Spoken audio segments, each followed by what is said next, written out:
എല്ലാവർക്കും വിനീത നമസ്കാരം. ശ്രീമദ് ഭാഗവതം നവമസ്കന്ധം അധ്യായം 24 ശ്ലോകം 36, 37, 38, 39, 40, 41, 42, 43, 44, 45, 46, 47, 48, 49, 50 15 ശ്ലോകങ്ങൾ ഇന്ന് നമുക്ക് നോക്കാം. ചെറിയ ചെറിയ ശ്ലോകങ്ങളാണ്. കുറെ രാജാക്കന്മാരുടെ പേരുകൾ പറയണു. ശുക്ലാംബരധരം വിഷ്ണു ശശിവർണം ചതുർഭുജം പ്രസന്നവദനം ധ്യായേത് സർവവിഘ്നോപശാന്തയേ ഗുരവേ സർവലോകാനാം ഭിഷജേ ഭവരോഗിണാം നിധയേ സർവവിദ്യാനാം ദക്ഷിണാമൂർത്തയേ നമഃ. പീതാംബരം കരവിരാജിത ശംഖചക്രകൗമോദകേ സരസിജം കരുണാസമുദ്രം രാധാസഹായം അതിസുന്ദരമന്ദഹാസം പാതാലയേഷു മനിഷം ഹൃദി ഭാവയാമി. ശ്രീ ഗുരുവായൂരപ്പ ശരണം. കോമളം കൂജയൻ വേണും ശ്യാമളോയം കുമാരക വേദവേദ്യം പരം ബ്രഹ്മ ആസതാം പുരതോ മമ. ഗംഗണപതയേ നമഃ. സംസരസ്വത്യേ നമഃ. ഗുരുഭ്യോ നമഃ. ഓം നമോ ഭഗവതേ വാസുദേവായ. ഓം നമോ ഭഗവതേ വാസുദേവായ. ഓം നമോ ഭഗവതേ വാസുദേവായ. ശ്ലോകം 36. കൈകേയോ ധൃഷ്ടകേതുശ്ച ശ്രുതകീർത്തിമവിന്ദത സന്ദർദനാദയത്തസ്യാം പഞ്ചാസൻ കേകയാസുതാ.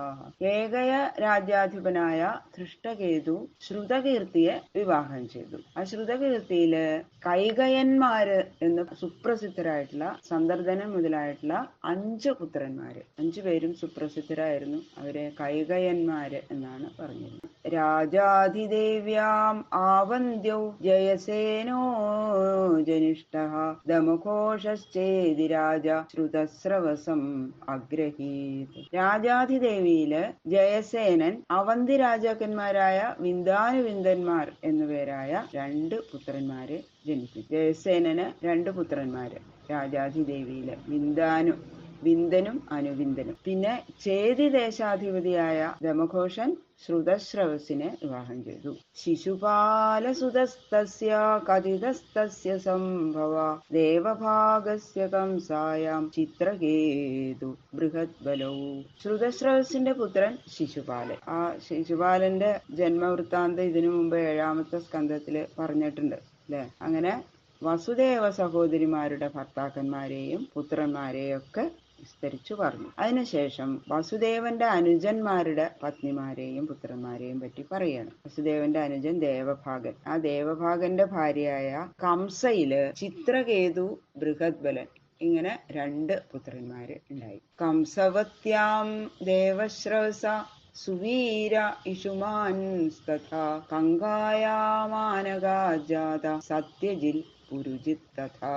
ദേവശ്രവസിന്റെ ഭാര്യയായ കംസവതിയില് സുവീരൻ, ഇഷുമാൻ എന്ന 2 പുത്രന്മാരുണ്ടായി. ആനകന്റെ ഭാര്യയായ കങ്കയില് സത്യജിത്ത്, പുരുജിത്ത് എന്നിവരായ 2 പേരും ജനിച്ചു. സൃഞ്ജയോ രാഷ്ട്രപാല്യാം ച വൃഷദുർമർഷണാദികാൻ ഹരികേശഹിരണ്യാക്ഷൗ ശൂരഭൂമ്യാം ച ശ്യാമക. സൃഞ്ജയൻ രാഷ്ട്രപാലി എന്ന ഭാര്യയില് വൃഷൻ, ദുർമർഷണൻ അങ്ങനെ 2 പുത്രന്മാര് ഉണ്ടായി. പിന്നെ ശ്യാമകന് ശൂരഭൂമിയില് ഹരികേശൻ, ഹിരണ്യാക്ഷൻ എന്ന 2 പുത്രന്മാര് ഉണ്ടായി. മിശ്രകേശ്യാം അപ്സരസി മൃഗാദീൻ വത്സകസ്തഥാ തക്ഷപുഷ്കരശാലാദീൻ ദുർവാക്ഷ്യാം മൃഗ ആദധേ. വത്സകന് മിത്രകേശി എന്നുപേരായ അപ്സരസ്ത്രീയില് വൃഗൻ മുതലായ പുത്രന്മാരുണ്ടായി. പിന്നെ വൃഗന് ദുർവാക്ഷി എന്നുപേരായ പത്നിയില് തക്ഷൻ, പുഷ്കരൻ, ശാലൻ അങ്ങനെ 3 പുത്രന്മാരെയും ഉണ്ടായി. സുമിത്രാർജുനപാലാദീൻ ശമീകാത്തു സുദാമിനി കങ്കശ്ച കർണികായാം വൈ ഋതധാമജയാവപി. ശമീക ഭാര്യയായ സുദാമിനിക്ക് സുമിത്രൻ, അർജുനൻ, പാലൻ അങ്ങനെ 3 പുത്രന്മാര്. പിന്നെ കങ്കന് കർണിക എന്നുപേരായ ഭാര്യയില് ഋതധാമൻ, ജയൻ എന്ന 2 പുത്രന്മാരും ഉണ്ടായി. പൗരവീ രോഹിണി ഭദ്രാ മതിരാരോചന ഇള ദേവകീ പ്രമുഖ ആസൻ പത്ന്യ ആനകദുന്ദുഭേ. പൗരവി, രോഹിണി, ഭദ്ര, മതിര, രോചന, ഇള, ദേവകി ഇങ്ങനെ 7 പത്നിമാര് ആനകദുന്ദുഭിക്ക് ഉണ്ടായിരുന്നു. ആനകദുന്ദുഭി ആരാ? വസുദേവര്. വസുദേവർക്ക് 7 പത്നിമാര്. ബലം ഗദം സാരണം ച ദുർമദം വിപുലം ധ്രുവം വസുദേവസ്തു രോഹിണ്യാം കൃതാദീൻ ഉദപാദയൽ.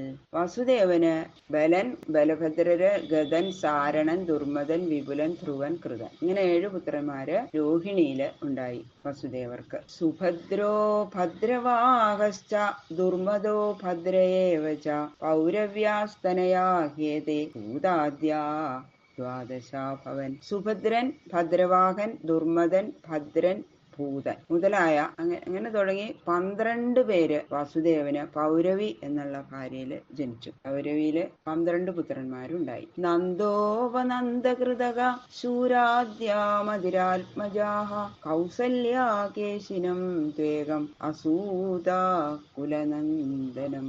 നന്ദൻ, ഉപനന്ദൻ, കൃതകൻ, ശൂരൻ മുതലായവര് വസുദേവന് മധുരയിൽ ജനിച്ച പുത്രന്മാര്. കൗസല്യ എന്നു പേരായ വസുദേവ പത്നി കുലത്തെ സന്തോഷിപ്പിക്കുന്ന ഒരു പുത്രനെ മാത്രം ജനിപ്പിച്ചു. അതാണ് കേശി. കേശി എന്നാണ് അദ്ദേഹത്തിന്റെ പേര്. രോചനായാമതോ ജാത ഹസ്തഹേമാംഗദാദയ ഇളായാം ഉരുവൽക്കാദീൻ യദുമുഖ്യാൻ അജീജനൽ.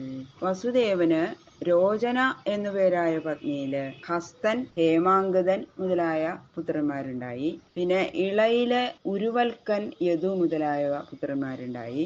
ആ സംഘത്തിലെ ഏറ്റവും പ്രമുഖനാണ് യദു. വിപൃഷ്ടോ ധൃതദേവായാം ഏക ആനകദുന്ദുഭേ ശാന്തിദേവാത്മജാരാജൻ ശ്രമപ്രതിശ്രുതാദയ. ധൃതദേവ എന്നുപേരായ ഭാര്യയില് വസുദേവന് വിപൃഷ്ടൻ എന്നുപേരായ ഒരു പുത്രൻ മാത്രം ഉണ്ടായി. ശ്രീ ശിവബ്രഹ്മർഷി പറയണു, ഹേ രാജൻ, വസുദേവന് ശാന്തിദേവ എന്ന ഭാര്യയില് ശ്രമൻ, പ്രതിശ്രുതൻ മുതലായ പുത്രന്മാര് ഉണ്ടായി. രാജാന കൽപ്പവർഷാദ്യ ഉപദേവാസുതാദശ വസുഹംസ സുവംശാദ്യ ശ്രീദേവായാസ്തു ഷട്സുതാഹ.